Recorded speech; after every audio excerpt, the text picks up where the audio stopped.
we're about to start. We have a pretty busy agenda. First, thank you for coming. So this is probably the most dedicated group I've seen, because you come in at 7 o'clock in the morning, strictly to learn about ICP, right?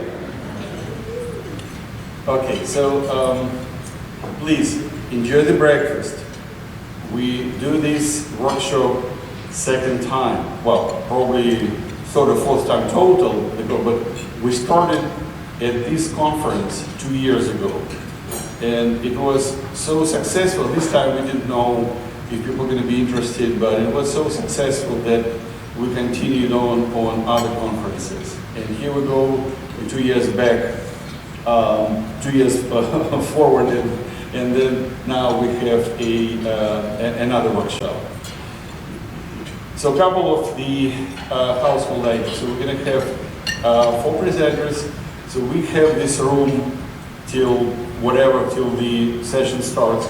So probably a little bit after 8 o'clock, 8:15, something like that. If anyone don't know us, so what we do is ICP-MS consumers. So I'll be very quick, give you a quick intro. So we started business in 2004, and here where we are now. So we started with 3 partners. Doug, whom you met, who greet you. We have another partner who stayed at home and making sure everything is running, and myself. So with 3 of us, it's a scary 90 years of experience. And we're all coming from experience coming with different companies and OEMs. I think what probably separates 2 things. I think as we're coming from the industry and working with you, so we understand the application. And that also gives us the edge in helping you more efficiently than say, okay, here is the part number that you can get from probably a dozen different places, as you can see here at the conference. And another thing that we do is we proudly develop and we think innovative nebulizers, which I hope you're going to see in today's presentations. So this is our first nebulizer flyer that we came up back in, I don't know, in 2010 or 11 or whatever. So you can see the guy here on the right? Do you recognize him? No? How about that? Do you recognize who it is? No? No one? Dula, could you please stand up, man? Dula, please wave your head. Yeah. So this is how he was. We showed this picture in, I think, 1994 at the digestion course at UMass, and Dula is after he digested some sample, and one presentation called it clear solution. So I used him as a model because he had his wide smile and looked very optimistic, and that's what we call our nebulizer brand OptiMist. The idea came from other part of Russian mafia analytical chemistry, Mr. George Glavin, who sits here on the first, George, wave. So he came up with the idea to call nebulizers OptiMist. Okay, so here is the 4 presentations. We'll try to bring something not just about our nebulizer, but we brought our partners we proudly distribute for Spectro, so who cover how to take care, have some innovative technique for cleaning your ICP-MS cones. And then we have at the end, we have a Q&A session. So please bring up your questions. It's all about you here and you learning something, hopefully, and having fun. Of our first speaker. There we go. Melyssa Ostler from Creedence. So 2 years ago, so we had some variations in her presentations, and I screwed up and I brought the previous version. So Melyssa, during the first time, she handled it so well. So that it went so through that nobody even noticed. So Melyssa is a lab manager at Creedence Energy. She comes with experience at Baker Hughes, and then she manages her lab. She runs multiple projects. She's also playing violin and piano, and she's hiking, like to hike with her kids. Am I close enough? Please, let's welcome Melyssa to the podium. Well, good morning, everybody. Thanks for coming out this morning. This really is the early crowd, so thank you again for being here. I'll just say one brief thing about Texas Scientific.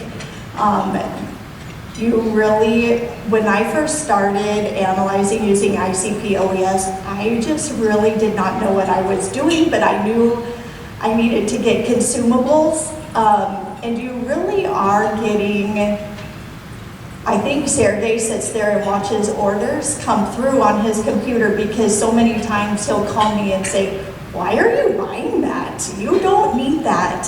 So you really are getting the expertise along with your consumables. So that was just my really quick TSP plug. Like Sergey mentioned, my name is Melyssa Ostler. I'm the Director of Analytical Services at Creedence Energy. Creedence is an independently held oil and gas service company. We have a footprint across the United States in major shale plays. I'm in the lab based out of North Dakota, but we also have another lab in Midland, and then some more maybe not quite as refined labs in other areas as well. We literally are a production lab in the sense of the word production. So we're running a lot of samples, and we need to have a very quick turnaround time. We get that information back out to engineers, and they're making real-time decisions using that data. So we try to, we tell everybody, we're going to have your samples back in less than 5 days, which can be quite the feat. So we don't have a lot of time to run multiple dilutions or we have a couple lab analysts who have come from research labs, and they want to make a project out of each of these, up to 5,000 water samples, and we really don't have time to do that. So these water samples we're analyzing, when the oil comes out of the ground, the water is a byproduct of that oil extraction. So those are the waters that we're analyzing. This is a representative water analysis of the samples we'll see. And I just did a quick sort, from high to low on concentration. So you can see a lot of sodium, potassium, calcium, strontium, just very, very high salt content. Within that, we're looking for the lowest detection possible for phosphorus. The phosphorus is used in scale inhibitors or other oil well treatment chemicals.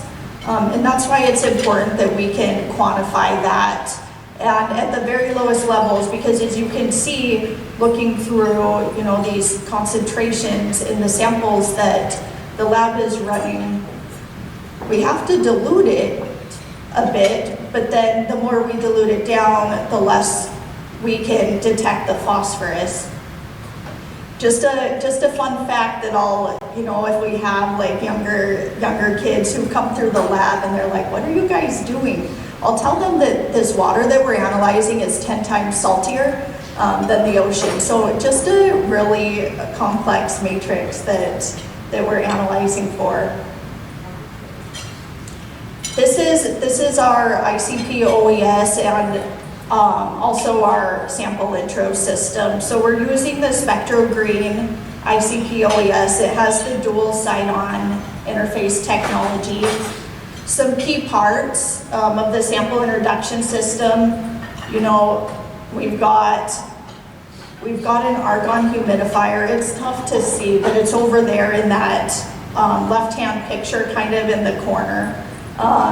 We're using the OptiMist Ultimate Nebulizer. And then we also run internal standardization as well. We use an orange tubing for our sample line, and then also for the internal standard. So because we're a production lab, time always is of the essence, right? So we needed a nebulizer that wouldn't clog, and you know, that the analysts in the lab aren't wanting to quit because they're so frustrated with nebulizers clogging. And so we tried out this OptiMist Ultimate Nebulizer, and the cool thing about it is you're not gonna break it. Somebody's not gonna be cleaning it and kind of butterfingers and drop it on the ground. And also it's very, very low maintenance. You can see from this matrix we're running just very, very high salt content. And it's just takes very little time. We don't even clean it every day, and we're running 200 or 300 samples every day. If it's working great and our back pressure isn't going up, then we just keep on running it. So as we start looking at this phosphorus detection and pushing those limits on what we were currently capable of doing, we needed to also look at the long-term stability of our calibration and our internal standard. So here's the top graph is showing our internal standard over the course of about 250 samples. It's about a 10-hour run. And then the bottom graph is showing the calibration stability as well. So we're running a multitude of elements. Some of them we're running at a couple different wavelengths. So this is we made a synthetic brine. We wanted it to be representative of the matrix effects that occur. So we made a synthetic brine in the lab, and we just started spiking it with phosphorus and diluting it down and diluting it down. This graph would indicate that our detection limit at phosphorus 177 is right around 6 ppb. And this is showing our recovery of 6 ppb phosphorus. So just really nice resolution there at phosphorus 177. So to further validate that, I went back through previous sample runs and just correlated back the RSDs with actual samples that we're analyzing. An interesting thing is if we correlate the RSDs with real samples, it's showing that our detection of phosphorus in actual real-world samples is probably closer to 4 ppb. And that was kind of our project, is just pushing those phosphorus detection limits by using things we can control, whether it's changes in the method, optimizing that, whether it's changes to our sample introduction system, using a different nebulizer, using additional gas. We know that it doesn't have to define our detection limits. We can always get creative and look at different things. So with that, I am happy to take any questions anybody has or any comments, and thank you guys for being here today.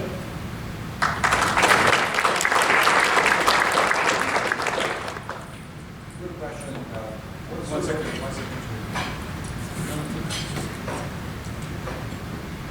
What concentration of total solids you typically run, and what elements you use as internal standards?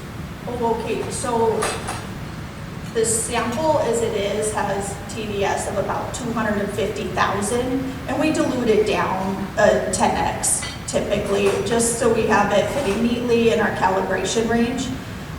For our internal standardization, we have yttrium, and we're using 2 different lines so we can match match with the nearest spectral line. And then we have a few elements where we have cesium buffer as well in there, and a few elements we reference the cesium, that just happened to be cleaner. So yeah, good question. George always comes up with these questions. Makes me sweat a little bit. Anybody else have any questions? Okay, thank you.